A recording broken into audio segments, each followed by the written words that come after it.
ಸರಿ, ನಾನು 5ನೇ ತರಗತಿಯಲ್ಲಿ ಓದುತ್ತಿದ್ದೇನೆ. ಎಲ್ಲರಿಗೂ ಮುಂಬರುವ ಸ್ವಾತಂತ್ರ್ಯ ದಿನಾಚರಣೆಯ ಶುಭಾಶಯಗಳನ್ನು ತಿಳಿಸುತ್ತಾ ನಾನು ಇಂದು ಕ್ವಿಟ್ ಇಂಡಿಯಾ ಚಳುವಳಿಯ ಬಗ್ಗೆ ಮಾತನಾಡಲು ಇಚ್ಛಿಸುತ್ತೇನೆ.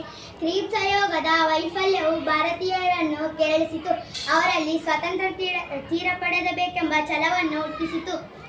ಗಾಂಧೀಜಿಯವರು 1942 ಆಗಸ್ಟ್ 8ರಂದು ಮುಂಬೈನಲ್ಲಿ ಕಾಂಗ್ರೆಸ್ಸಿನ ಸಭೆ ನಡೆಸಿದರು. ಅಲ್ಲಿ ಪ್ರಸಿದ್ಧ ಭಾರತ ಬಿಟ್ಟು ತೊಲಗಿ ಎಂಬ ನಿರ್ಣಯವನ್ನು ಅಂಗೀಕರಿಸಿದರು. ಭಾರತೀಯರಿಗೆ ಮಾಡು ಇಲ್ಲವೇ ಮಡಿ ಎಂಬ ಘೋಷಣೆ ಕೂಗಿದರು. ಆಗ ಬ್ರಿಟಿಷ್ ಸರ್ಕಾರವು ಮರುದಿನವೇ ಗಾಂಧೀಜಿಯವರನ್ನು ಮತ್ತು ಅವರ ಜೊತೆಗಿದ್ದ ಇತರೆ ನಾಯಕರನ್ನು ಬಂಧಿಸಿತು. ಗಾಂಧೀಜಿಯವರನ್ನು ಬಂಧಿಸಿದ ವಿಷಯ ತಿಳಿದ ವಿದ್ಯಾರ್ಥಿಗಳು, ಕಾರ್ಮಿಕರು ಮತ್ತು ರೈತರು ಬಂಡಾಯವನ್ನು ಬೆಂಬಲಿಸಿದರು.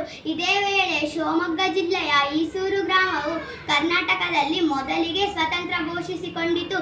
ಭಾರತ ಬಿಟ್ಟು ತೊಲಗಿ ಚಳವಳಿಯು ರಾಜಕೀಯ ಉದ್ದೇಶವನ್ನು ಸಾಧಿಸುವುದರಲ್ಲಿ ವಿಫಲವಾಯಿತು.